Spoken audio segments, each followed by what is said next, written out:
So they get into that. Yeah, they get into that.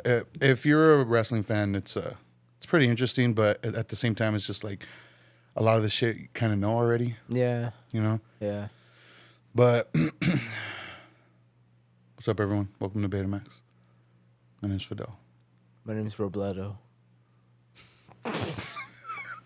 Robledo. Robledo. So what's up, Eddie? I mean, what's up, Robledo? Yeah, that's right. What's up? Fidel. Damn. Can you say my name in Spanish? Yeah. Say it. Fidel. There you go. Dude, I'm fucking fluent as hell, dude. Say your girlfriend's name. Hey, okay, let's get back to the program, dude. That's what I thought, bitch ass motherfucker. Let's do this, Robledo. So, it's the last episode of October. Oh, you're supposed You to all right? do it, dude. Hey, you good? I came. Damn, you ghouled? Dude, I gold all over my pants. Damn. Last episode of October. We've talked a lot about movies throughout this month. Yep. It's kind of weird because it is the last episode of October, but It's for like as the of this beginning. moment, yeah, it's still the beginning of October for I us. know, I'm like burnt out on Yeah. Halloween movies. I'm like, Yeah. I got a whole month of this shit left.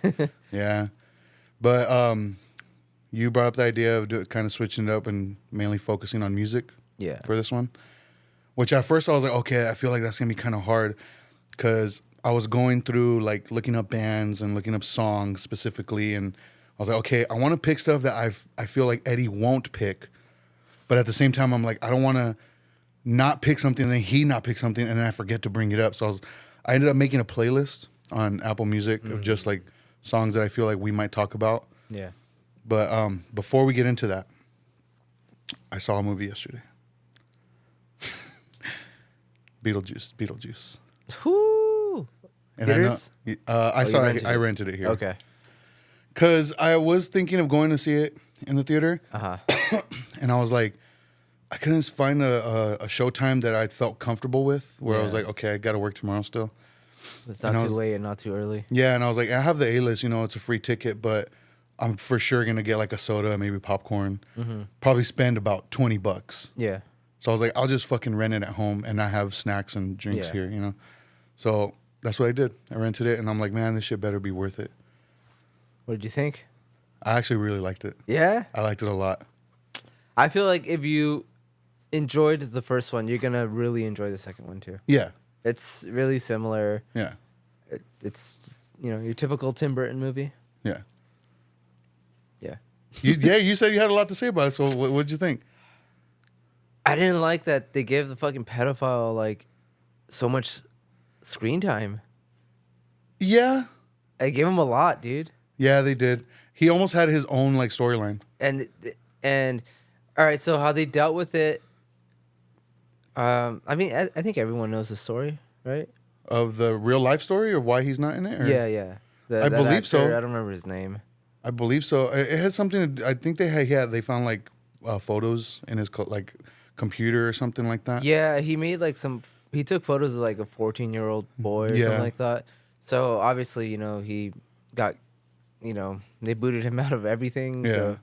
So I thought the way they dealt with him in this movie, how they killed him off was brilliant. Oh, that was kind of funny. Yeah, I was like, oh, perfect. And it was in stop motion. Yeah, And that's what I loved about this movie. Like, it wasn't afraid to, like, be different. Yeah. Like, because it is, like, the first, I think I don't think they had a scene like that in Beetlejuice where it was all 100%, like, stop motion, was there? I probably just like any time interacted with the sandworm. Yeah.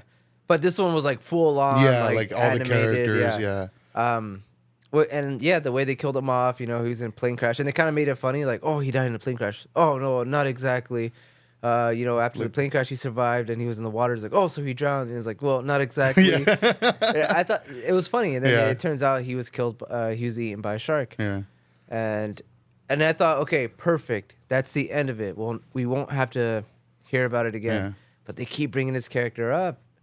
And they keep showing the actual actor's face. Yeah. And I thought that was shitty because, I mean, you don't know where the fuck this kid's at. Like, I mean, they did show it on a tombstone, I guess. On a tombstone, but then they had like a choir of kids singing at his Oh, funeral. that's right. And like, it was so distracting to me, dude. Like, I feel like I wish I didn't know about like what went on, because I feel like I wouldn't have noticed or like cared.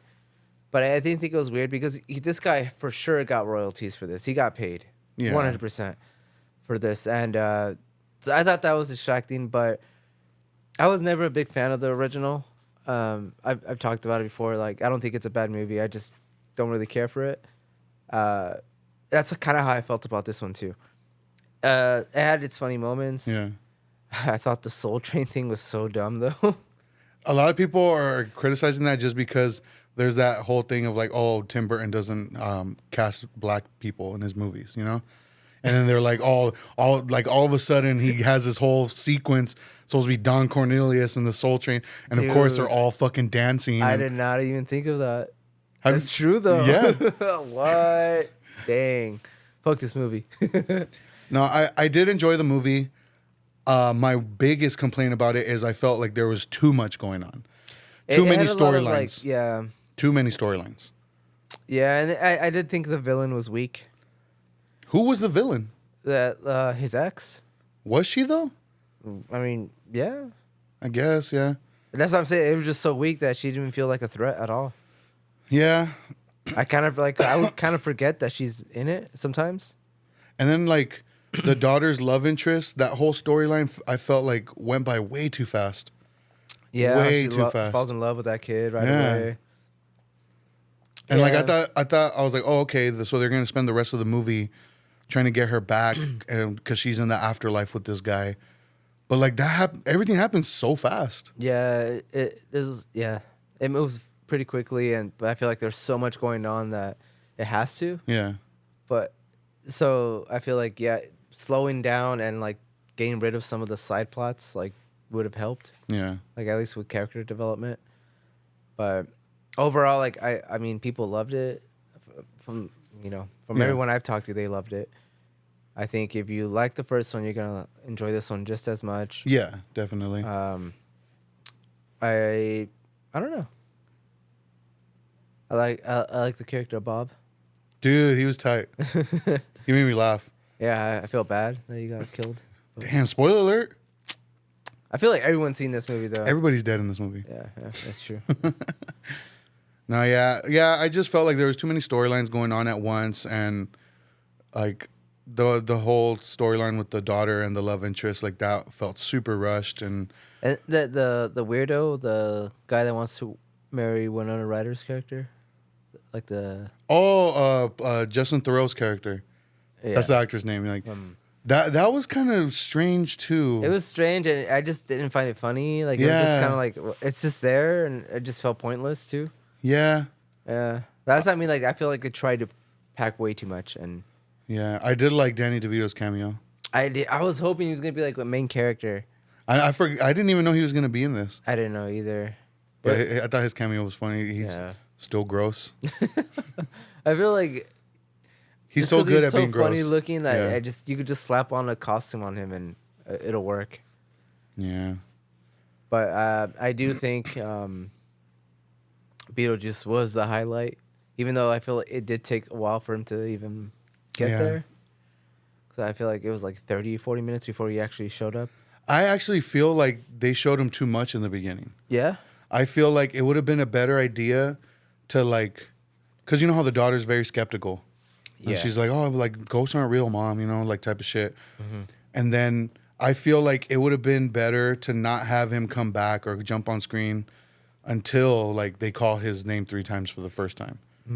Which was when the boyfriend says it, right? And then he acts like the marriage counselor type guy. Yeah. He's like, who's ready to spill their guts? And he's like, I'll go first. And all his guts fall out. I thought that was pretty funny. Yeah. But I felt like they were showing him a little too much in the beginning of the movie.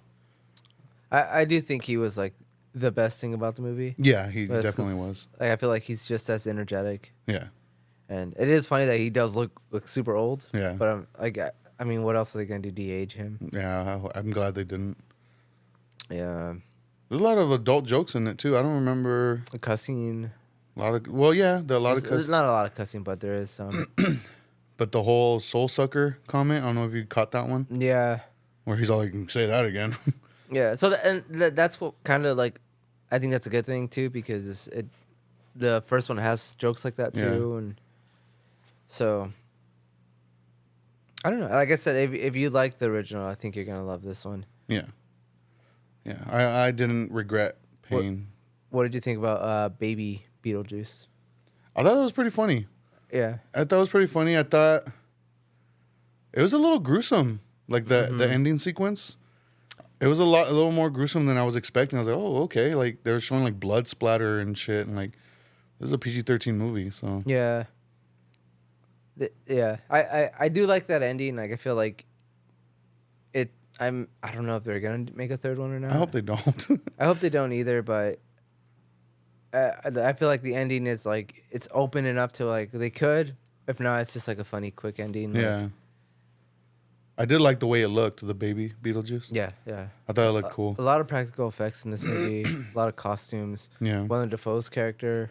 He was funny. Yeah, I like how he was always handed a coffee but never drank it. And then it shows him when he throws it in the trash, there's just a bunch of empty coffee cups. yeah. But yeah, I enjoyed it. I don't regret spending the money to rent it and see it at home. So. No, and it's definitely like a Halloween vibe. Yeah. For yeah, sure. definitely. All right, so main topic. So you had said, from what I understood, is the idea was songs that either remind you or are about Halloween. Yeah, just spooky season in general, you know. And did you get that inspiration because of Hard Lore? No, I think they ripped us off, dude. Dang. 100%. We're gonna confront Bo on Wednesday. But Bo's face. But like, because we were watching that one episode where they're talking about like songs of like that have that fall feeling. Yeah, yeah, yeah. But you kept saying like that doesn't remind me of Halloween. I'm like, that's not what they're talking Yeah, about. yeah. I don't know. Like when I think of fall, I'm assuming Halloween. Dang. Because if you include fall, I feel like you got to include like Christmas music and stuff, like cheery. That's winter. So then, all right. Fall all right. would Yeah, be yeah, fall would be Halloween and Thanksgiving. yeah, you're right. You're right. Stupid ass motherfucker. Bitch ass motherfucker. Stupid ass motherfucker. What's that Thanksgiving song? Turkey dinner. I don't know. There's a Thanksgiving song. Yeah, turkey dinner, dude. Greens, beans, tomatoes, potatoes. No, that's a good one. I don't know. I don't know what song you're talking about. Did you never have? What? Why'd you start laughing? Because I know you're gonna say no.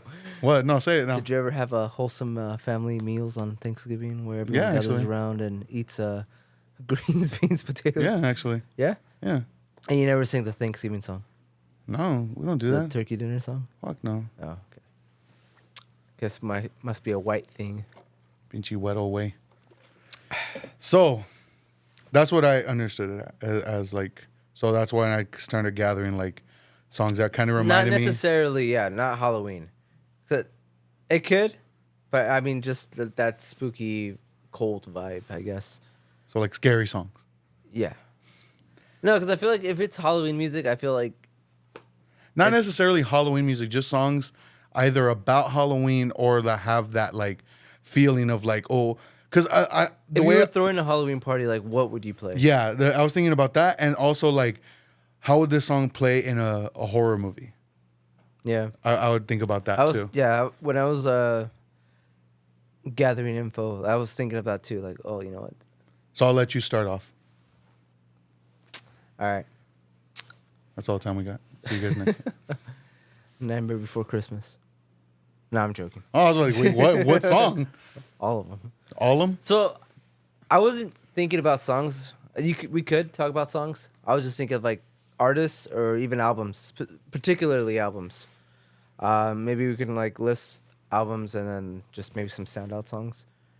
The first one I jotted down was I try to do something where like I would maybe take one artist from different genres just to change it up, so it's not just the Misfits. Yeah. Marilyn Manson. Dang, canceled, homie. No, you got acquitted. I think.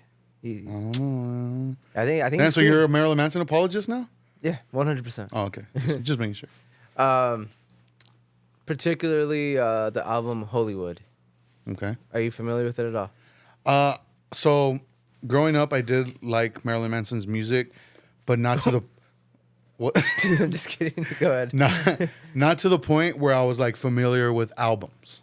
You know, like I was Just like, oh, the I like that hits? song. I like that song. I like that song. You know. So Hollywood, I believe, is the one that has the song.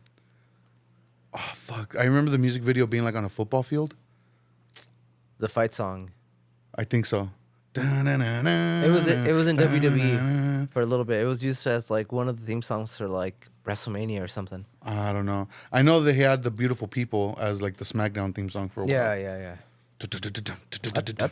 That's a spooky song. Yeah. Yeah. But as far as like being super familiar with the album, I'm not. Yeah. Well, I'm not the biggest Marilyn Manson fan. But you are a fan. I would say so. Just particularly an apologist. this album. Yeah, but I'm not a fan of his music only because of that. No, I enjoyed his music probably up until that album. After that, it got maybe a little too commercial for me. But Hollywood, dude, beginning to end, like it's chilling music, dude. It does have its like aggressive, like heavy songs, like, you know, like the fight song. That's kind of like, I don't know, some of his anthems. It has Disposable Teens in it, Oh, that's right. which was used in the Blair Witch Project movie, Was it? Part 2, Oh, Book of Shadows. Book of Shadows. I don't really remember that one that much. It so. sucks. Yeah, I remember it But sucking. I remember when I saw that one in theaters, it had that song in the beginning. Good song. But yeah, this album, dude, it's very like, he uses a lot of like samples from like, I don't know if it's like movies or stuff that he created like in the studio, but very spooky stuff like children crying, things like that. But the lyrics are really dark. And he talks about everything from like, you know, killing to like religion, just kind of not fitting in, things like that. Stuff that you can kind of correlate to like, you know, spooky season, I guess. A spooky season. Yeah, it's spooky. A Yeah. spooky season. But I recommend this album, dude. A lot of bangers, dude. I don't think there's a single bad song in the entire album. You have the love song, you have the Nobodies. See, I'm not familiar. Dude, I if you listen to it, dude, you're gonna find some songs that you like, and it, like I said, it ranges from like kind of like melodic, slow songs to like fast, heavy songs to like just weird songs where it's just like an organ playing, but they're all catchy, dude. But yeah, you know, his comments on, you know, the world, religion, all that, like it's all there, and it's like it's thought provoking. I would say if you've never got into his music, just listen to this album. It probably, I don't know if I want to say it's his like most easily accessible, but I don't know. To me, it's his best work. Yeah. Yeah, that's all. I feel like a lot more people kind of came into his fandom, as far as like popular culture, I guess, not necessarily like his hardcore fans. Yeah. But his like, I feel like he kind of blew up when Golden Age of Grotesque came out. That's where they got like really poppy. Yeah. Yeah. It had more like pop centric sounds to it, you know. Yeah, that one's when he like, yeah, Sounds very clean. you yeah. know? Even the music videos, they weren't like they were like, you can tell like he got money. Yeah. But I do think Hollywood is an underrated album just in general. I think it's a great album, not just of his, but like just Damn, what about Smells Like Children? that's a good song, dude. I mean that album, all his albums before that, dude, are good. Like like you said, like the Beautiful People. I don't remember what album that's on, but you have the what's that song where it's gonna bug me, dude. It was used in The Matrix. I think it's called Rock Is Dead. I don't remember. If you hear it, you're gonna be like, "Oh, this totally sounds like it would be in that movie." Yeah. The Matrix. But none of his songs sound the same, and I love that. I love when artists do that because, yeah, you know, you can tell it's him from his voice, but his songs are so different, and like to me that shit is hard to write. Like make music like that. That's not just your like you don't know what kind of song, like what type of song is gonna happen next, you know, and you don't really like every album is different. And he's always kind of pushed the agenda of like what you can sing about and what you should sing about. And to me, like he was like the last true like real like rock and roller. I know it sounds kind of like dumb to say that, but he was dude, that like he was the last person that parents were like scared to like have their Yeah. children listen to. As far as like rock music, yeah. Yeah, yeah, like people were just like were literally afraid of him. They were, you know, burning his albums. Like people were just terrified of him. And I think that added to like the, you know, like kids wanting to listen to it because they're like what's so weird about this music? I want to check it out more, you know, Yeah. like why are people so against it? But if you listen to the lyrics like they're I don't know, like I almost feel like they will help people just at least in the way of like make them feel like they're, you know, maybe they're relatable lyrics even if they're dark lyrics. But I don't know. I feel like you'll find at least a song or two that you'll dig out of that album. But yeah, first pick. Damn, Eddie coming in with the Marilyn Manson choice, and you would think that I'd be the one to choose Marilyn Manson? I was thinking, I was like, I wonder if he'll. No, I didn't. No. No. I knew that album you mentioned, the Golden Age of Grotesque. He had a short movie that he made. He directed it, Oh, I didn't know that. and I remember. I think I saw on YouTube somebody had put really old video, super artsy. Like I didn't know what the fuck. I just watched the first time I watched it, but I remember like loving the visuals. Like you could tell. Like I mean, someone who writes music like that, it's gonna have like some crazy stuff to in his head to try to put on film. So I always entertained like the fact that I wish he would have like directed a movie because I think it would be interesting. I know for his wedding he got Alejandro Jodorowsky to kind of plan the whole thing out. Oh, I didn't know that. Yeah, like he's a huge Jodorowsky fan. But yeah, first pick. So you love Marilyn Manson? Uh, no. Damn. First So okay, so yeah, see, I didn't do the whole album type of thing. I did songs. You could do songs, yeah. So, I mean, but hearing you talk about that, I was gonna say Rob Zombie. Rob Zombie was my first pick. Like, dude, total, yeah. I don't know why that didn't pop in my head. and specific, I would say his first two albums, like Hellbilly Deluxe and Sinister's Urge, more so Hellbilly Deluxe, just because it has all those like bangers on it. What about White Zombie? I actually never really got into White Zombie like that. No? No, I just like know the popular like Thunder Kiss, like. But as far as like being familiar with the material, I'm not really. I got into Rob Zombie through Rob Zombie. Yeah. And Hellbilly Deluxe, I remember when that came out, and I was super into it. And yeah, it has all those songs that like Living Dead Girl, you know, All the bangers. all the bangers. Living Dead Girl, Super Beast, Dragula, and then I remember one Halloween here at the house, I was playing the record, and there a song came on that I wasn't too familiar with, and I thought it had such a great like sound and vibe for Halloween, and it's called Demonoid Phenomena. Like it just sounds creepy, and then it has like this crazy like just like riff that just sounds like nasty and like kind of like heavy but not really, and it just sounds evil. So I just think that album in its entirety, I mean, obviously the song House of a Thousand Corpses, which is off of Sinister's Urge, that song just sounds like scary. Yeah. It has like kind of like that country feel to it too. Some of his songs are bangers, dude. Yeah. They're so catchy. Yeah. And the stuff that he sings about, it's like, you know, spooky shit. Yeah. Mostly like killing and dead shit. Yeah, I mean, what he sang about is like what he kind of like put onto film too. Yeah. Like that hillbilly-ish like Yeah. type of like horror. Yeah. But yeah, dude, it's crazy because like now that you say it, it's like it's so obvious. Dude. Yeah, like total Halloween music, dude. Yeah, he has a lot of bangers, catchy music. Yeah. It almost feels like, even the music videos were tight. yeah. It almost feels like the music he puts out on those two albums specifically. It kind of feels like 70s style exploitive like film. Mm-hmm. I don't know how to explain it exactly, but it just has that feeling to me.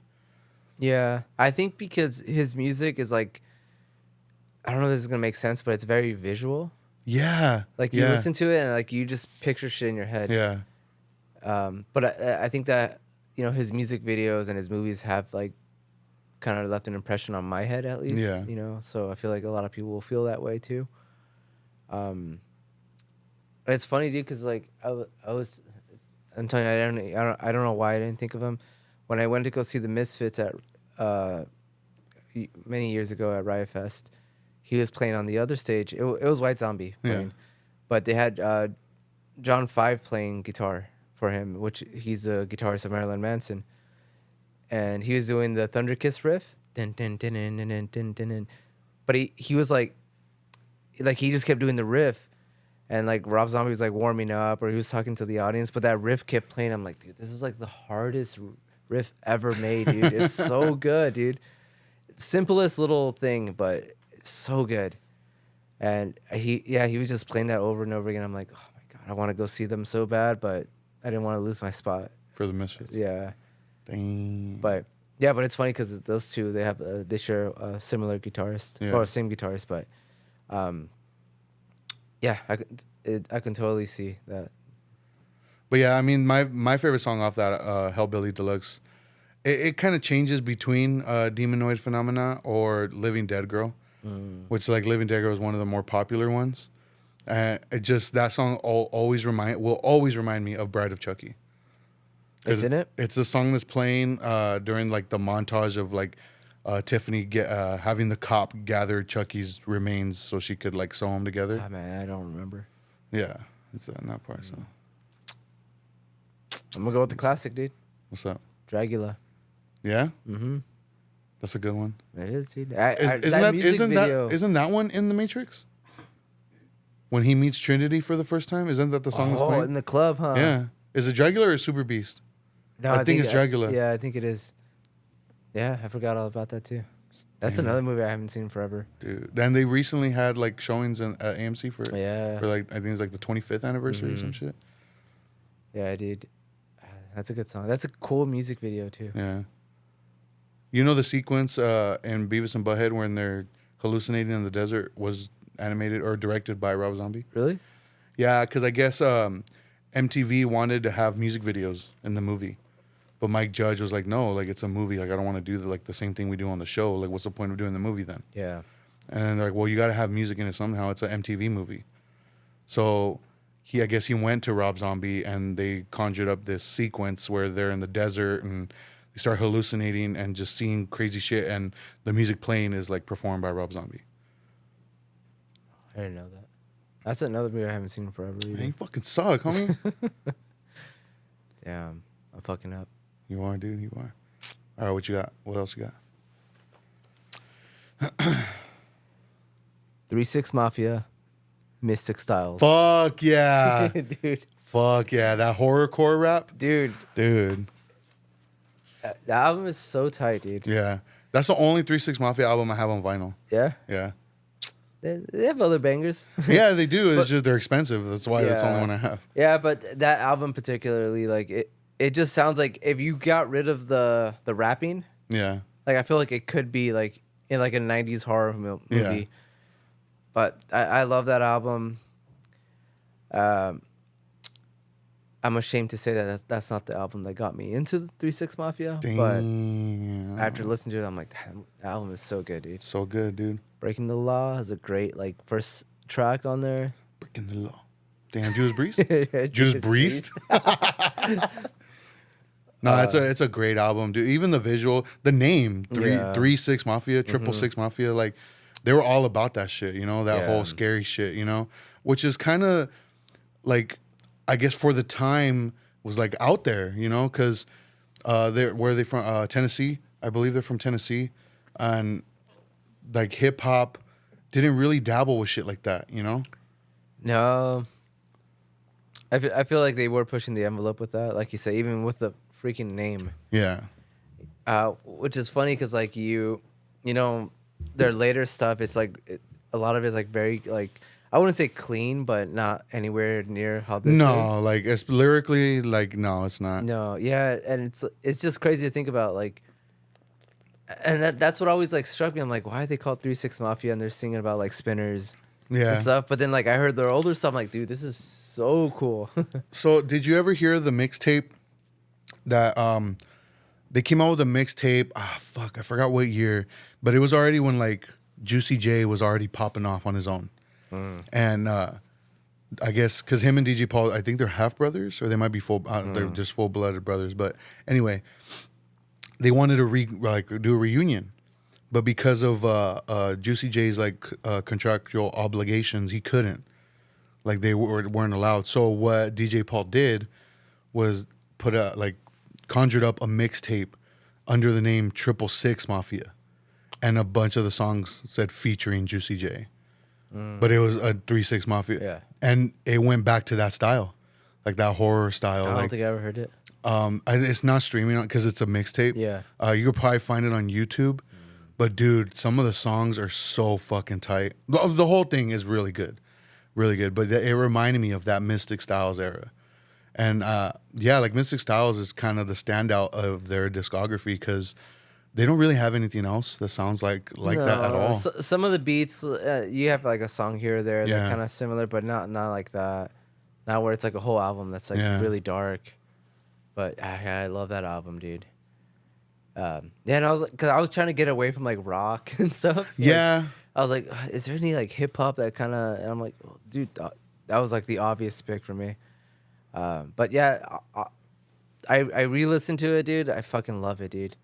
That album, I would say it's like probably my favorite thing released from them. Yeah. Yeah, even though like they have a lot of like I said bangers, dude. They have so many, too many to like list, dude. Damn. But great group. Yeah, one of the few like hip hop groups that I like. Yeah, you're very picky with your hip hop. Yeah. Very picky to the point where it's like you can't really pinpoint the type of hip hop that you like. Yeah, because it's not like all like one genre, like one type of hip hop. Yeah. It's kind of all over, but I guess it's just what I like. Damn. So I'm looking up right now. Do you know a group called True? TRU, all caps. No. Have a song called Hootie Hoo. No. I'm gonna play it real quick. Uh-huh. Probably not close to the mic just because I don't want a copyright strike. Yeah. But you could faintly hear it probably if you're listening to the episode. But listen to the sample. I'm gonna play it. Make me call a dog. Use my oh, we got beef. You never heard this? No, it doesn't sound familiar. Have you ever heard this? Let's see. Let me fast forward it. Do you know that sample? Is it the Exorcist theme? The No. bells? No. Halloween, right? Yeah. That's what I meant. I always get the Exorcist. What is it called? The bells theme, or whatever. Oh, from the actually, I don't know the name of it. I always get know. that one and the Halloween theme mixed. Damn, It's fucking similar, poser. dude. It's similar. Fucking poser. Nah, dude. But that was one of the songs I chose just because of the sample. Yeah. You know, because I was thinking the same thing. I was like, I'm thinking of a lot of like rock Yeah.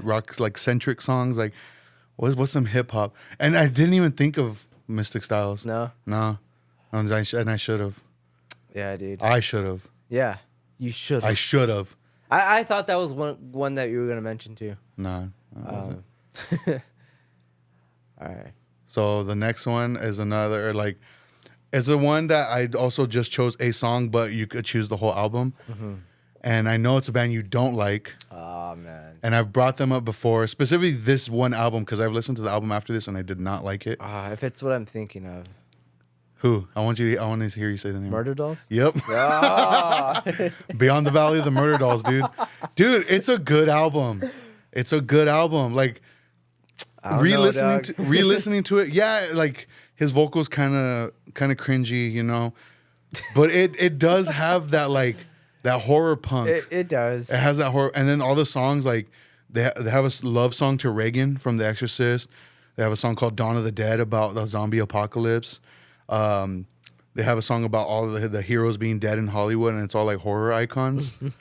Like, it's a good album, dude. It's a good album. It's just because it has that new metal like stigma to it. But to me, there's nothing new metal about it. Like, there's no fucking DJ scratches. Like, there's no like clean vocals. I wish it was, dude. Damn.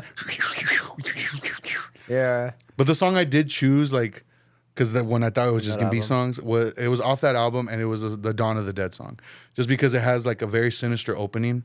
It has like I believe it's a piano, like a grand piano. It's like dum dum. It's very foreboding, you know. And then the song kicks in, and it's like about Dawn of the Dead. But yeah, Murder Dolls. Yeah, I fucking knew it, dude. I don't know anyone else who's even into this band besides Mia. Yeah. I know Mia's all about them, and like I really like that album still. It's fucking tight, dude.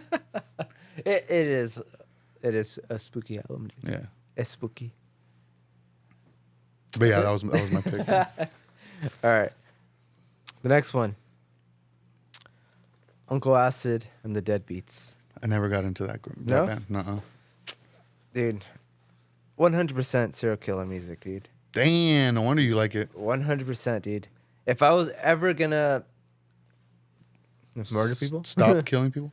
yeah. If I was ever gonna stop, no, this would be like the soundtrack to all my killings, all my slayings. Damn. Great. I don't know if you'll like them, just because like I feel like they're very like I don't even know how to describe their music, dude. Very almost I want to say like 70-ish rock and roll, but like not like Led Zeppelin or like not that kind of rock and roll. Yeah. Like I don't know, it's very dark. The lyrics are all it's like literally like I would say just if you never listened to Uncle Acid, listen to the song "I'll Cut You Down." I think it's probably their most popular song, but I think it's a great song. It's a great what was the album? It's the first song on the album, Bloodlust. Dude, all their albums, one of them is called The Night Creeper. Like it's all fucking serial killer shit, dude. Awesome band to see live, dude. Super awesome to see live. I don't know. There's not much I can say about it, but if you aren't like, I would say check it out. It might not be your cup of tea, but it is 100% like fucking. If you're gonna commit the crime, listen to this while you do it. I'm like on the verge of having a cramp in my leg right now. I can feel it right here. So that's why I keep searching, because every time I bring it down, I feel it Oh damn! like about to happen. So I'm scared. I'm not gonna lie, dude. I thought you were gonna segue into the cramps. I swear, dude. With that being said, the next band is Tiger Army. What? Really? Yeah. Okay, I see that. The song I chose was Power of Moonlight. But the first two albums, you know, I still like those. The first four albums I still really like. I own the first two, but Power of Moonlight specifically, I feel like is such a great album. It does have that like spooky, like creepy yeah. feeling to it, But you know. I feel like they did it right, because I feel like you start getting into like the psychobilly stuff. To me, that shit is so cringy, dude. Doom doom doom doom doom doom doom. Yeah, like the necromantics, like stuff like that. I can never do, dude. It's Like, funny because like I don't like that shit either. But Yeah. I don't know what it is about Tiger Army that I'm the same way, dude. I'm 100% the same way. Like I like even his solo stuff. I like Nick 13. Like, Yeah. that album he made. Fucking great, dude. I like it more than Tiger Army stuff. he's a good singer. He's a Yeah. good singer. Yeah, but I feel like Tiger Army, like, I'm not like super into them, but I would fuck with it, you know. You would fuck it? I would fuck the album, yes. That's what's up. That's what's up. But yeah, I can see that though. I can see it being like that, like fall cold music. Tiger Army. Damn you. All right, what's your next pick? All right. There's not. I think me and you have gone on record saying that a lot of the horror stuff is like super cringy to us. It's hard for us to get into it. You know, we mentioned the psychobilly stuff. We mentioned all the like the Misfit knockoff stuff that I can't stand. But there was one band that did it right. Mad Mouth. Oh yeah. And it sucks that they only released that very short, like I think it's only 5 songs. Right? I think so. Masochism. Masochism. Dude, why couldn't I not say that? Masochism. There you go, dude. There you go. Fiddle's learning. We're all Which learning. longtime listeners of this podcast would recognize that song, one of their songs, as our theme Intro. song for the first like few episodes, I believe. Yeah, Yeah, this song Cinemax 1995. yeah. A great 5-song release. It sucks that they never did anything else. I don't think they ever will.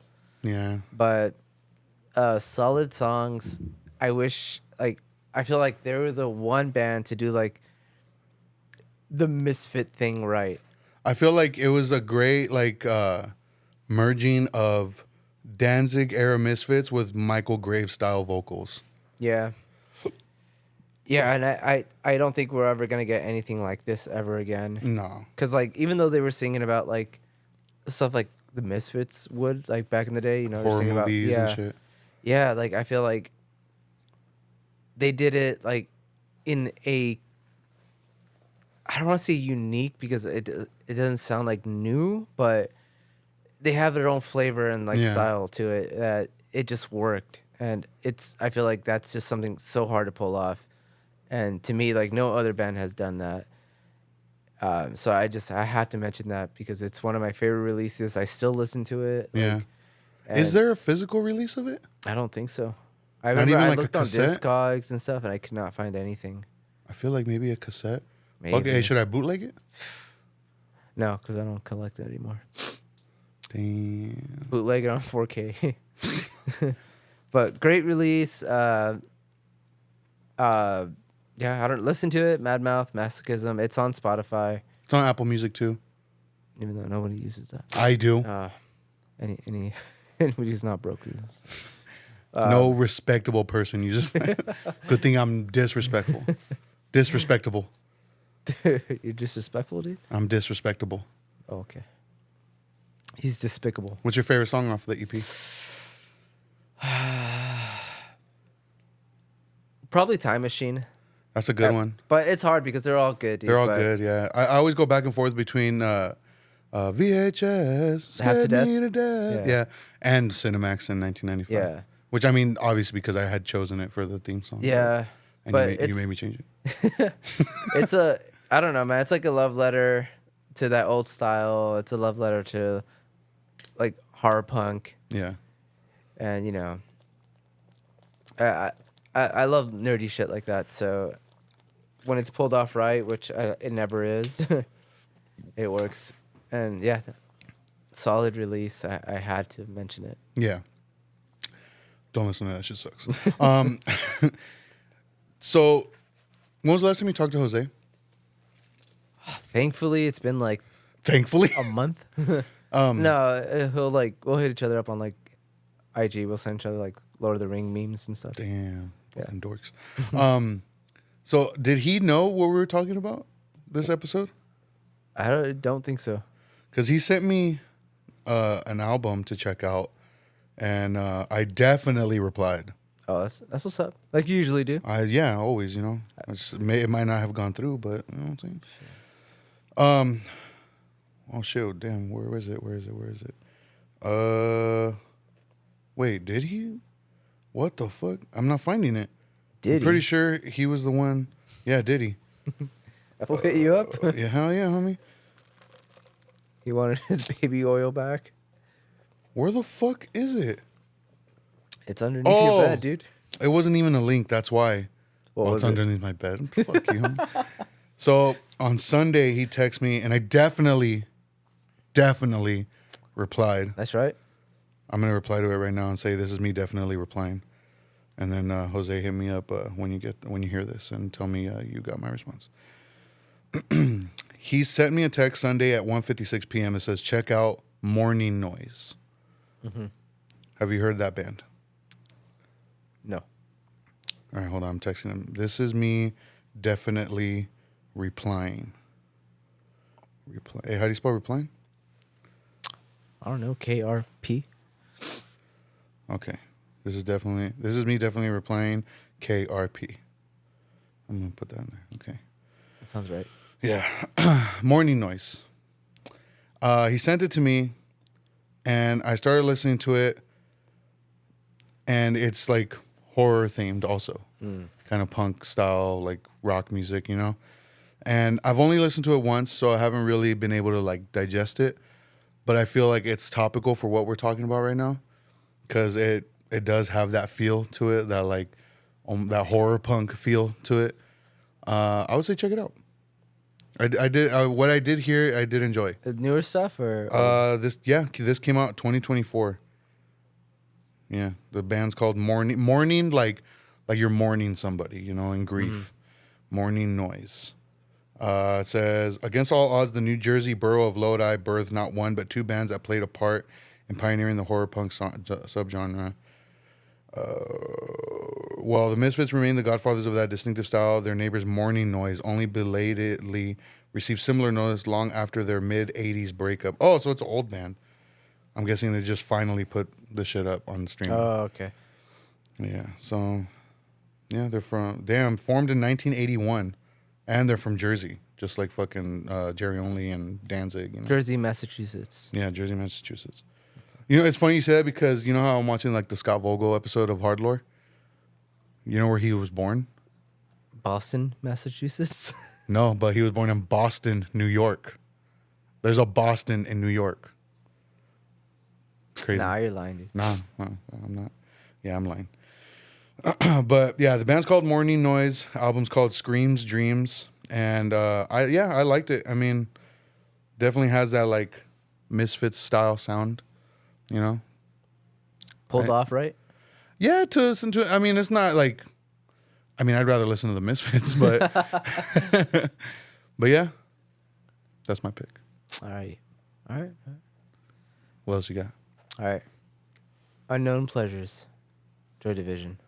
I feel like any like post punk. Yeah, but To a I certain think extent. specifically, like, I don't know, something about Joy Division though. Ian Curtis is pretty bleak, so Yeah, yeah, the lyrics, the music, everything is just 100% like. You could have that album on at a Halloween party and it'll be a vibe. a sad one. I mean, even like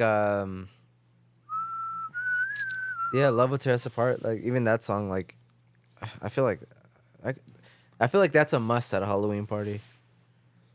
But I feel like Ian Curtis is like the voice of like post punk new wave, like Yeah. Because when I think of that style of music, I think of that style of like vocals, you know. yeah, like I feel like a lot of like music, for some like even stuff that wasn't really similar, like a lot of like the new like electronic stuff that's been coming out from like LA and stuff, like it all borrows from him. Oh yeah, Like- yeah, like- 100%. Like the vocals are the same, you know, and he was. A lot of people forget like Joy Division wasn't an '80s band; it was a '70s band, Yeah, and so I mean, listen to his music, those lyrics. It always sends like chills, dude. Like knowing that like he was just so far ahead of his of like everything, dude. Like Yeah. this music was ahead of its time. I feel like if you've never listened to Joy Division and are not familiar with their music, but you're fans of bands like Interpol or the Killers or even the Bravery, Yeah, like you would love this. Like this, you Yeah. could see where all that influence came from. yeah, and the earlier stuff does sound like a little dated. You can totally tell like that's when he was like, you know, obsessed with like the Sex Pistols and wanted to do like Oh, more yeah. punk stuff. Yeah. But once you get to like I said, like Unknown Pleasures and Closer, like you cannot like if nobody has like if you found someone for some reason that's never heard any of these songs, they didn't know who Joy Division was, and you showed them it, like you can kind of like just make up a date and it would be believable. Yeah. Just because it doesn't sound old. Yeah. Like, it just doesn't. Like, I don't know. It was just so far ahead of its time. But I think it's perfect fall music, even fucking winter, dude. Like, I feel like you can bump this at any cold time and it'll work. Yeah. And then like Joy Division and even New Order, I feel like are if you've ever heard any type of post-punk or new wave band like that's current or even in the past like 10, 15, 20 years, they at one point covered one of their songs. Yeah. Yeah. Like they definitely at one point. Yeah. I'm pretty sure like every single one of those members from all those bands has a Joy Division tattoo. Yeah. For sure. Where's yours, dude? I don't have a Joy Division tattoo. I know you do. No, I don't. Yeah, you do. Mm-hmm. I got Ian Curtis portrait on my ass. Let me see. I mean, No, it's funny because like you say Joy Division, and I was gonna bring up Bauhaus, the Bela Lugosi song. yeah. Yeah, like I'm not too familiar with their like entire work, just songs here and there, but that song specific, just because Bela Lugosi, you know, famous for playing Dracula. Yeah. I mean, that song, I feel like, I mean, that's probably the ultimate, like, Yeah. Halloween song. Yeah.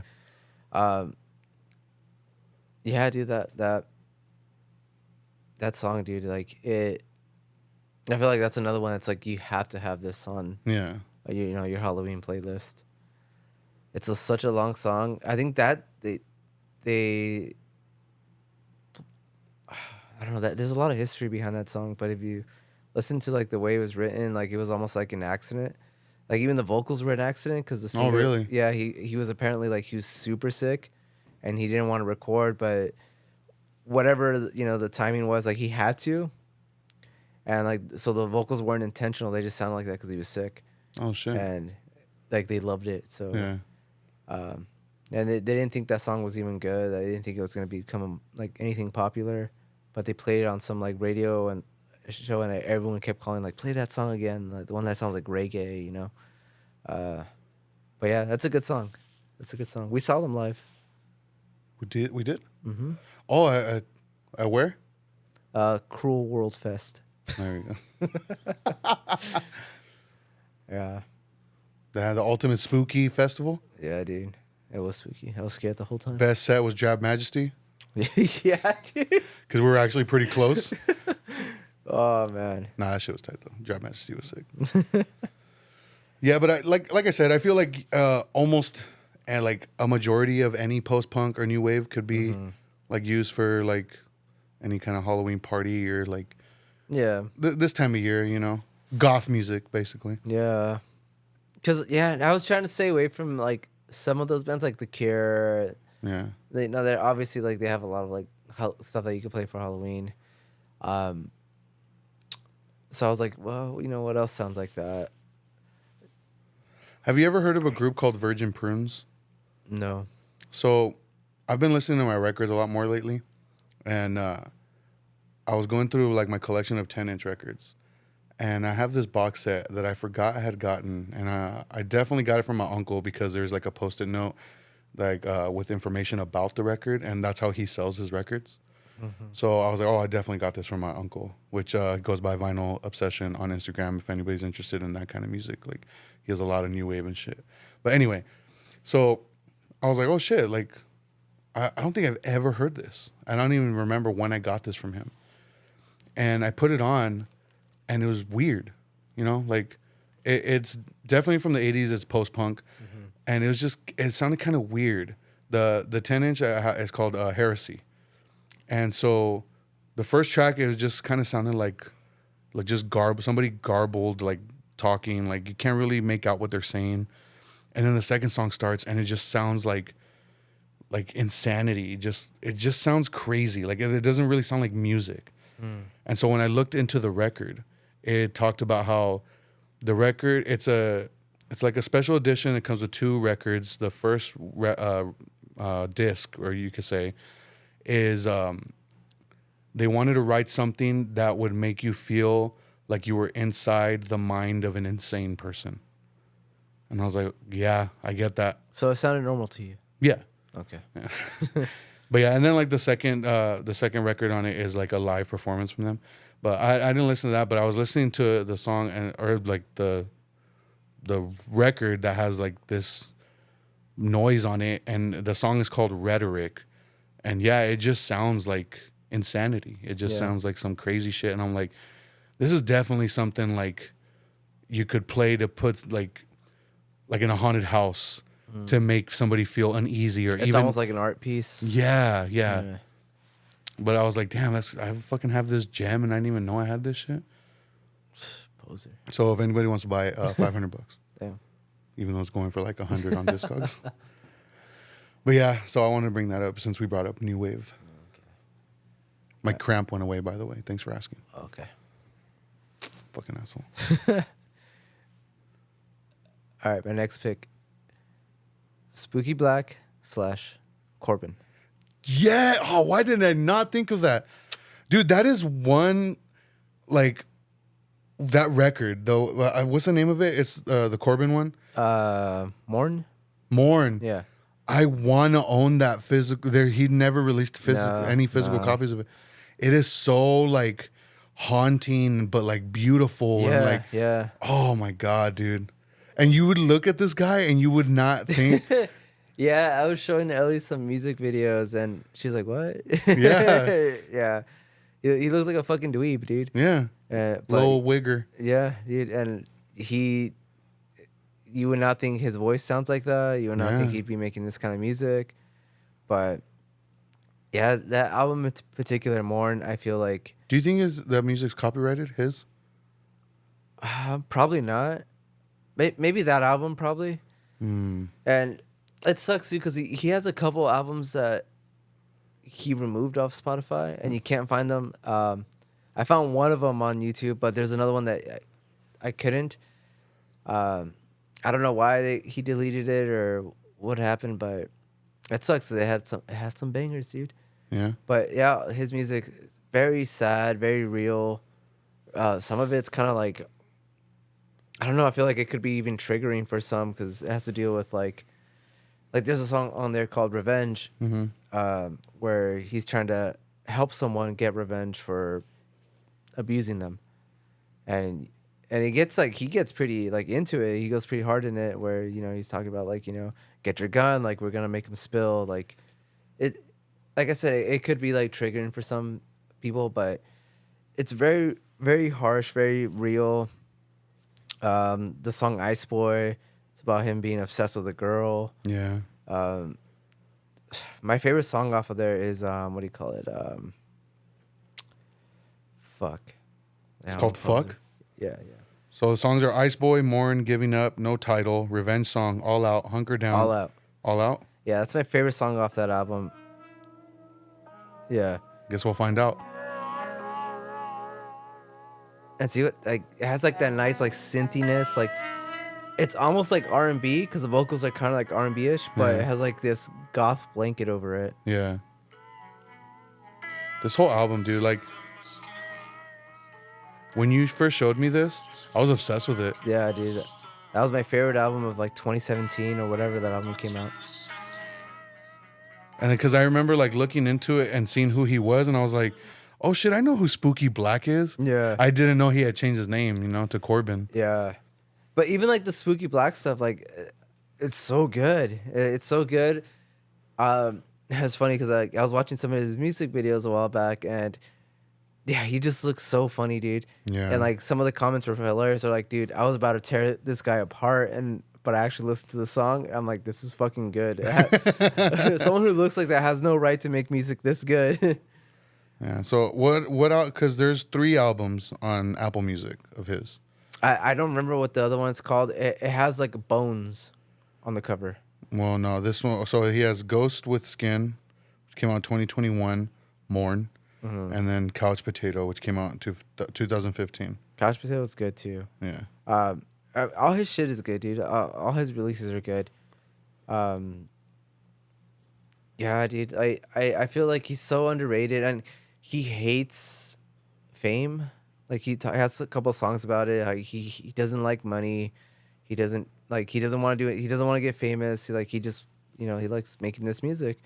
So and like that's awesome. But it's also like fuck like is he ever gonna release anything physical? Like is he Yeah. ever like even like his shows? Like I feel like they're so like he doesn't advertise them. He does. I don't think Yeah. he has social media. I don't think so. Like so he's super underground, dude. Super Yeah. underground.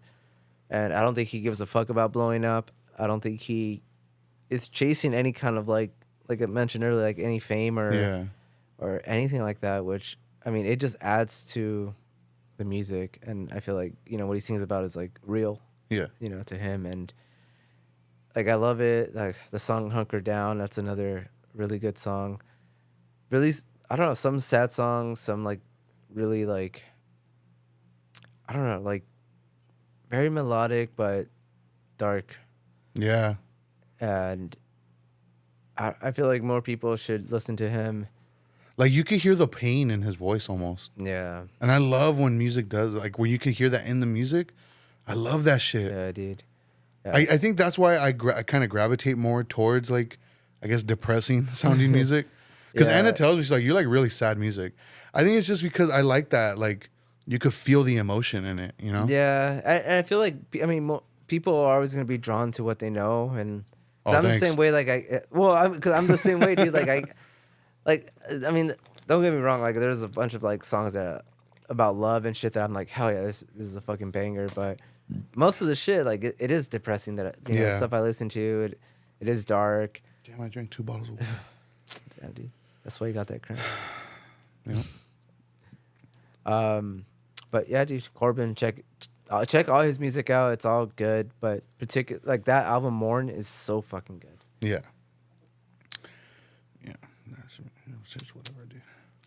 What you No, got? yeah, dude, I love that album. Like that, it's such a great album. So, my next pick is actually an album from an artist that has an actor in it.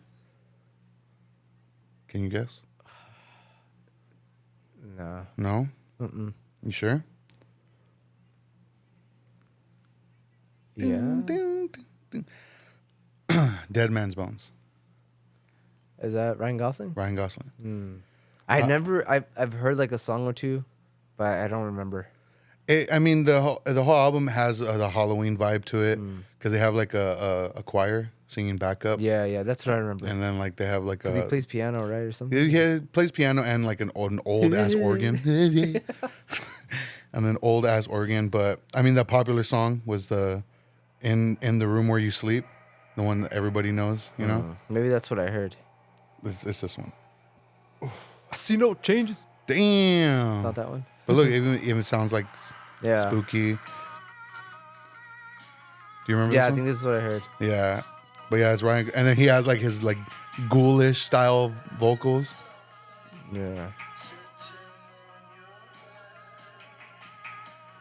But yeah, like I ended up getting this album on vinyl. I like it a lot. Like it definitely has like the Halloween vibe to it. Like I said, uses the organ a lot, and it just that instrument alone, the old organ, Yeah. it just sounds like so cool and creepy. Yeah. I like when like bands or anybody like utilizes it in their music. Yeah, I'm telling you, dude, like that Hollywood album by Marilyn Manson has like some of that in there. Yeah? It sounds so tight. Yeah. Yeah, but yeah, for those who don't know, yeah, Ryan Gosling has this musical project, Dead Man's Bones. I forgot who the other guy is in the band. I don't remember his name or like what he's known for. I don't know. Yeah, but yeah, I don't think they're like an active band anymore. But yeah, Dead Man's Bones. Just check it out. That was my pick. Oh shit. Okay. Yeah, you hit us with the Gosling. The Gosling, homie. Your boy. All right. I feel like we just need to get this out of the way, dude. Already? I'm writing out. Huh? You got another pick? I got a few All right. songs. Keep going. Okay. So the playlist I made, I included like Rob Zombie, Murder Dolls, Tiger Army, Bajas, Mad Mouth, the Cramps. I mean, we could talk about them a little bit if you want before we get to the obvious one. You know, Dead Man's Bones, Morning Noise, Amigo the Devil. Oh, duh. Yeah. Yeah. I mean, the song "Hell in You" is, and that, in my opinion, that's his best song. I love that song. Like it's like, it's definitely a love song. Like Yeah. he's singing it to somebody, but just the way he's singing about it is just like, he's doing it like kind of dark in a dark Yeah. way, you know. And like, in my opinion, this was when he was like at his best, when he was doing his solo. Yeah. I agree. Because I did try revisiting that, like, his latest album, like with the full band, You and can't, huh? I mean, it's not bad, but it's definitely not something where I'm like hyped on, you know? Yeah, I would never bump it. Like Yeah. on my own. Like Yeah, there was one song that I was like, this is pretty cool, but nothing like what was the Diggers? yeah. Nothing like Diggers, or there's the other EP, I can't remember the name of it, but I know he put it all into like the collection, like the volume collection, 1. and that has like all the hits. Like, Yeah. all, like I love that. You know, front to back. Like I think it's great. Yeah, like specifically Hell in You, like, is such a great song in my opinion. Yeah, dude. I remember. Do you 'Cause still have his you vinyl? showed me. Oh no. No, I ended up selling it. It has a secret song in it. I don't remember what this. It's a cover, and it's such a good song, dude. It's a cover? Yeah. Because I know he covers Something in the Way by Nirvana. No. But he put that on a 7-inch. No, I don't remember what the song was called. I think it was like Demon Alcohol or something like that. But it was like a secret song because it wasn't on the. Demon Alcohol. Yeah, because it wasn't on the listed. Really? Yeah, I know he had that song, but yeah, dude, that his first stuff is so good, dude. And it was like one of those things where it's like, if I immediately like 10 seconds into the song, I'm like, this is like so fucking good. Yeah, Like I already knew like I was gonna love it. yeah. Definitely, yeah. I'm the same way with when it comes to his newer stuff, but I almost feel like it's gonna be kind of weird to say, but I feel like more people are gonna probably be more into his newer stuff Oh, 100%. because I don't know, like I 100%. could see someone like listening to his acoustic stuff and be like, this is kind of boring or whatever. Like, this sounds kind of cheap. Yeah, but that's what I loved about it. Like Yeah. even all the times I've seen him live, I preferred it when it was by himself. Dude, the first time I saw him was at that bar in Long Beach. There The was one- like not that many people. Yeah, dude. I And he was saw like him, on the bar, like singing. and- yeah, I saw him twice like that, where it was before he blew up, Yeah. and I loved it because like he was still playing all the songs that I still love and Yeah. listen to. Yeah, so like now, like I feel like if he was to come around, I'd be like whatever, like I wouldn't go out of my way. Because we did see him at his the first show he had with the full band. yeah, And it was cool. I did enjoy it, especially because he was like already reaching that height of popularity. Yeah. So like, to be in that crowd and hearing everybody singing along to those songs that like I love so much, it was tight. And it kind of reminded me of the time I went to see Against Me at Chain, and everybody was singing along to We Laugh at Danger. And like, it just, that feeling it's such a great feeling. yeah. Especially I feel like with like the acoustic stuff, like Yeah. sing-alongs are always the best. Yeah. But yeah, I do think in a weird way, like his performances were more, I don't know, more engaging, more powerful, like when it was just him. Yeah. And I think because sometimes it's one of those things where it's like maybe like less is more. Maybe. And like I did enjoy it when he played with his full band, but not as much as I did when it Yeah. was just him and his guitar. Yeah. Like, and I know in his head, like he's a musician, like he probably envisioned something like where it's like, I know like these songs aren't supposed to sound like this. I in my head, they have like a bass player and a Yeah. drummer and this and that. So he's probably like the way he's playing with now, like with this band, is probably like the way he wants his songs to sound. Yeah, definitely. But it's not what I like, you Yeah. know? So yeah, I don't think his newer stuff is like anywhere near as good to me as his older stuff, but yeah, the first stuff, his acoustic stuff is so good. Definitely serial killer music. Yeah. You know, like I love it. I love what he sings about. I love the images he puts in your head, you know, with his lyrics. Yeah, I'll always have like a soft spot for that album. Yeah. Just because I still think it's really good, but yeah, I don't know about his new stuff though. Yeah, and like with him like being mentioned, Also want to mention Twin Temple. I don't know if you ever got into Twin Temple. I've heard like a few, maybe the bangers, I guess, Yeah. but Like the devil. I think it's tight. The devil made me do it. Yeah. It's like doo-wop, but like satanic. Yeah, they're just singing about Satan. Yeah, and like it was cool, and like seeing them live, they put on a great show. But like, and I've said it before, and I credit them with like just hammering home that like that thing in my head that like religion is stupid. Yeah. Just because they do have like their satanic rituals that they do before Yeah. their set and after their set, and I just thought it was super goofy. I wonder if they're like really serious about it, or if it's just like a theatrical thing. I don't know. But I mean, it's cringe either way. It is pretty cringy, but I mean the performances were great. You know, the songs Yeah. were really good. But yeah, and they even they dress up like that, like 50s style, Mm-hmm. like greaser type shit, and like the songs. I love the songs. You can dude. tell that if they were not singing about Satan, they would be huge. Oh yes, But I do love that. And I do appreciate that. Like they're able to make beautiful music yeah, with lyrics about Satan. yeah. Another band, Typo Negative. Okay. Specifically, the album October Rust. That's weird. I didn't even think about him. Because like that album specifically it's to me sounds very like haunting. Like there are parts where like are kind of heavy, but just like Peter Steele's voice is just like, in a way, the way Ian Curtis kind of defines that like style of like new wave and post punk. I feel like Peter Steele's voice kind of defines that like scary, like almost Elvis like metal. Yeah. kind of like Danzig. Yeah. you know, but for like metal, like that kind of metal, you know. Yeah. But yeah, I would say that album October Rust by Typo Negative. Damn, I like blinked on the name even though I just Negative O type. yeah. And then a song by a band that isn't known to be like spooky or scary. What? The Ramones, Pet Cemetery.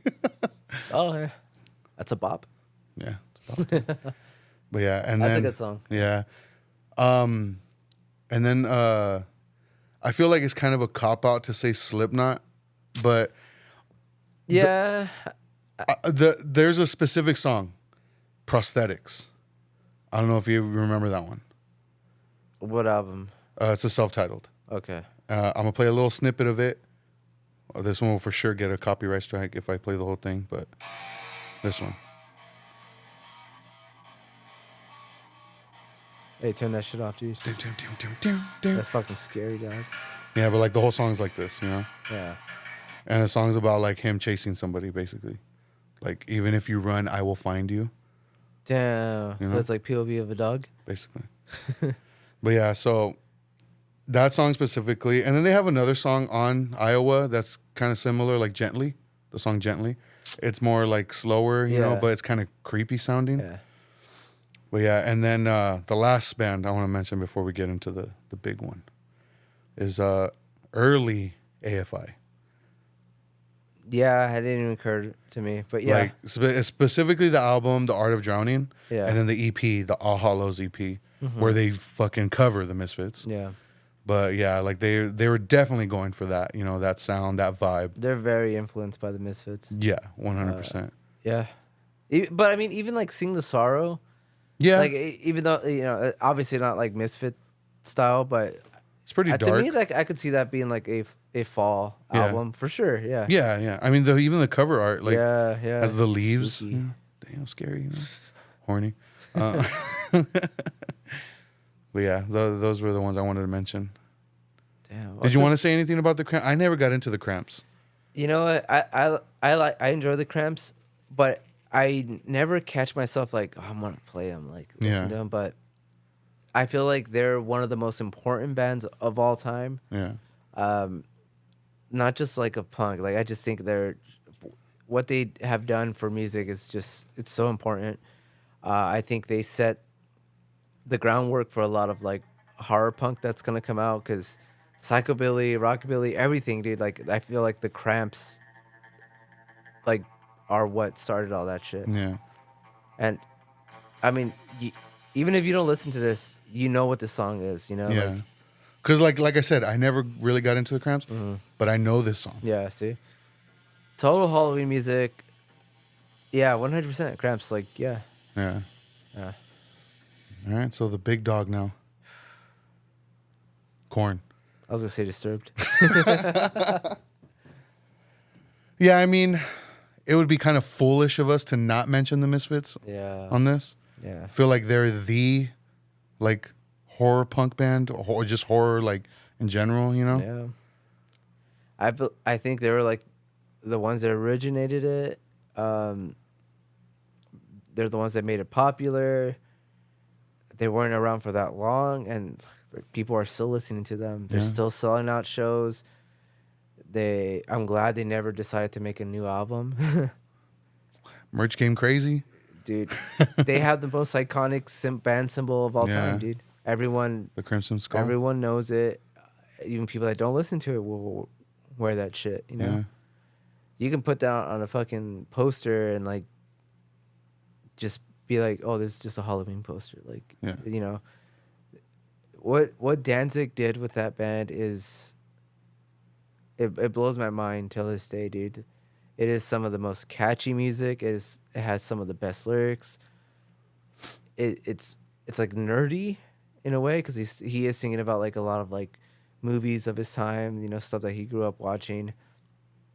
And like a lot of people don't know that Danzig is like a huge fucking nerd. He was like a comic book geek. Oh yeah. He just like lifted weights. Yeah. But Terrible director. yeah, terrible director.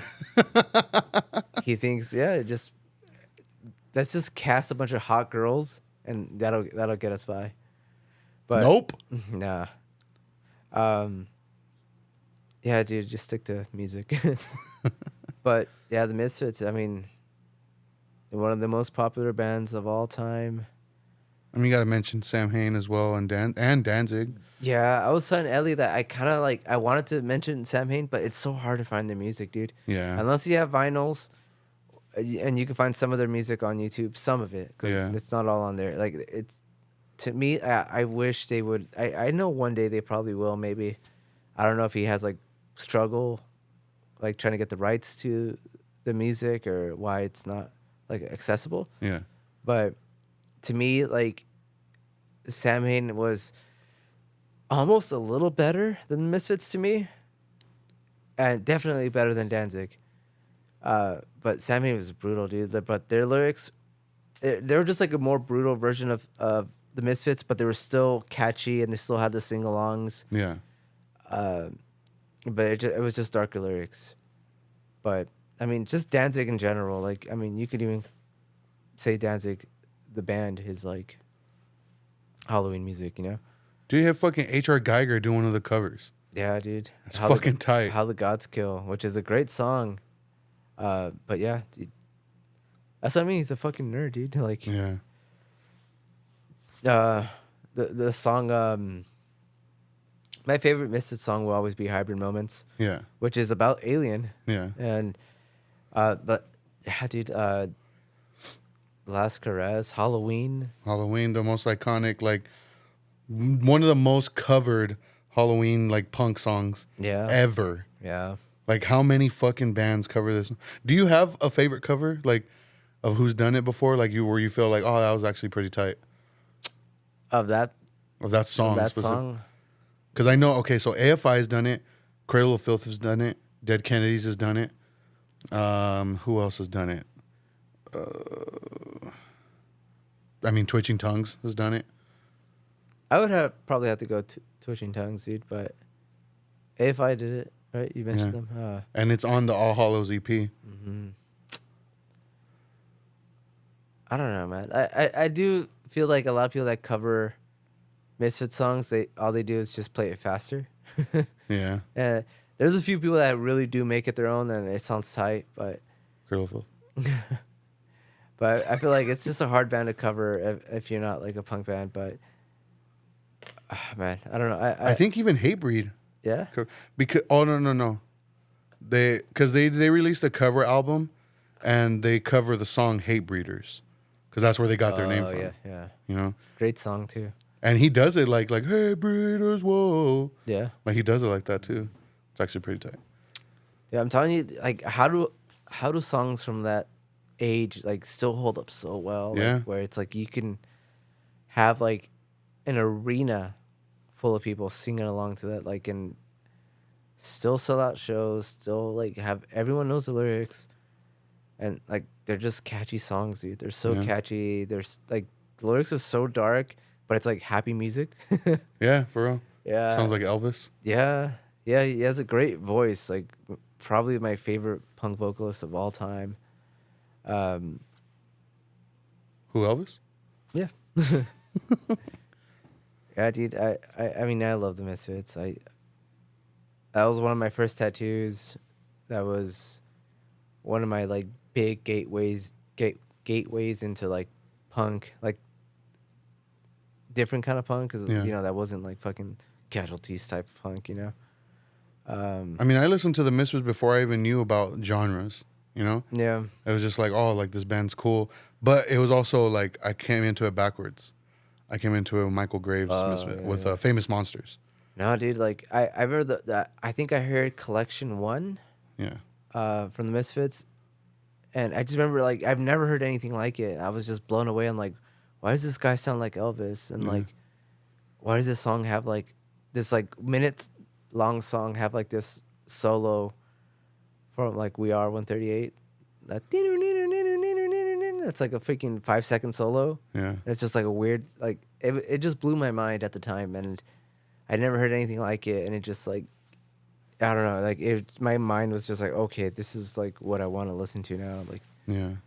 Like it was just brutal music with like great lyrics and like a super unique vocalist, because like, you know, to play that kind of music and then Yeah. have like a vocalist like that, you know, you're used to like all these punk bands that all kind of sound the same, where it's just like some guy yelling, not really singing. Yeah.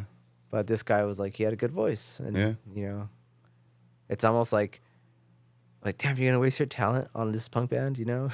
They're the Beatles of punk, homie. Yeah, yeah. But yeah, dude, I feel like, I mean, you can play any Misfit album, Danzig era. I like Michael Graves stuff.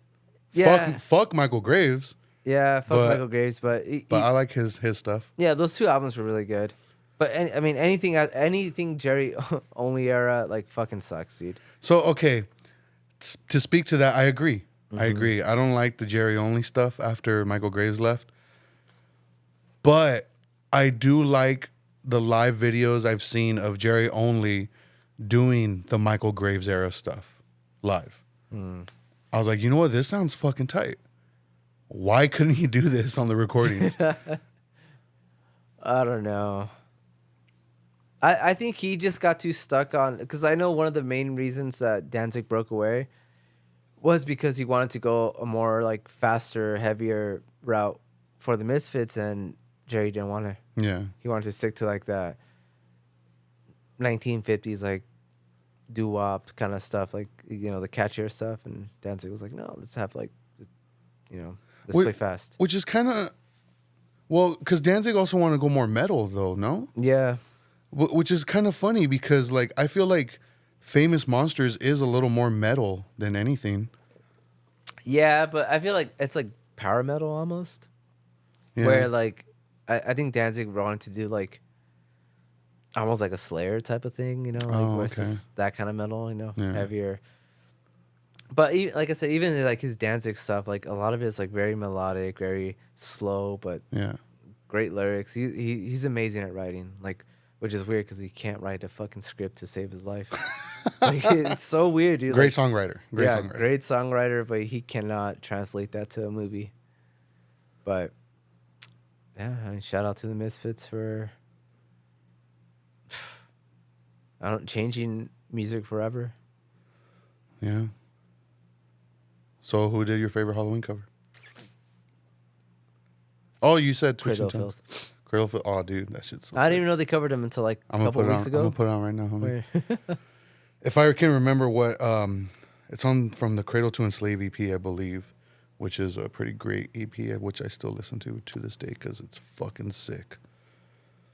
I was a pretty big Cradle of Filth guy in high school. I even had a backpack, and one of my old shirts had ripped, and I did not know how to sew. So I asked my mom if she could sew the shirt to my backpack. And she Sew did. the shirt to your backpack. Yeah, so it looked like a big patch. And she folded it too much, and it looked like it said "Radle of Filth." That sounds tight. It was pretty tight, dude. Evan constantly gave me shit for it, which of course, because it's Evan. But oh no, I fucking lied. They don't cover Halloween. What do they cover? Death Comes Ripping. Oh, that sounds tight, dude. Why did I think they covered Halloween? I don't know. Because I'm a poser, that's why. That's what's up. Do you listen to Radle of Filth, dude? Because I listened to Radle of Filth. Not Cradle. Radle of Filth covered Halloween. But yeah, see, they cover.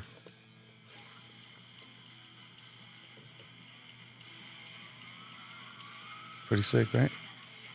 Nah, fuck that, dude. No. It's funny because the vocalist of Cradle of Filth, he did release a horror movie. Yeah? He made a movie. I can't remember the name of it. I'll look it up. I think you mentioned it. That's funny, dude, because like that album is brutal. The Misfit album, that song, I wish they would have opened up with that song. I love that song, dude, but I can just imagine like Jerry Only being like really bummed playing that entire album. Being like, this is too harsh. That's their hardcore album. Yeah, dude. That's their most hardcore punk sounding album. Yeah. But for those listening, who, in your opinion, has done the best Misfits cover? It could be any song. I want to know. I'm curious because, dude, a lot of them are fucking hot garbage. Yeah. But yeah, I want to know. So in the comment section of this episode on Spotify, let us know. Or even on IG on the post for the episode. Yeah. Comment on there. Let us know. Because I want to know. All right, before I get to the questions, I feel like I got to ask, are you a bitch? I can't answer that due to the fact that You're I'm a bitch. dead. What, in your opinion, is the most iconic horror movie theme song?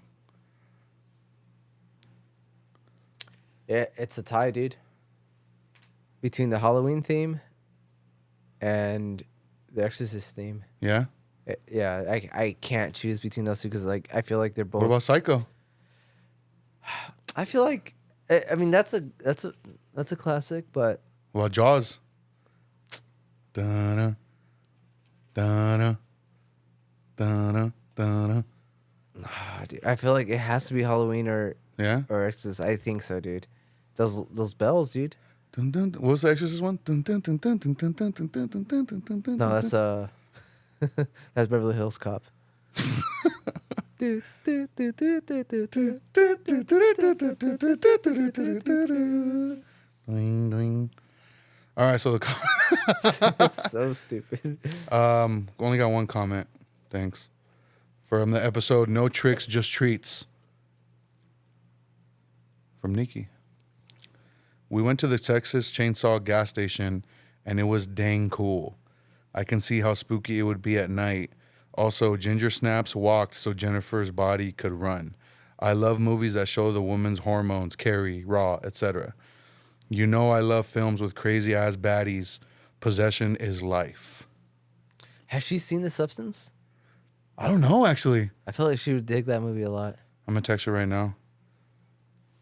But yo, have you seen The Substance? Yeah, she needs to watch it. I'm obsessed with Curious. that movie, dude. It's definitely become like one of my favorite movies of all time. Yeah, It's in the top 5 for sure. I've seen some pretty cool artwork for it lately. My favorite one is the one of just it's the picture of her, like the freeze frame of her in the mirror, where she's like fucking up her makeup. Oh, I don't know. I've never seen that movie. What? do you know? Have you seen that poster?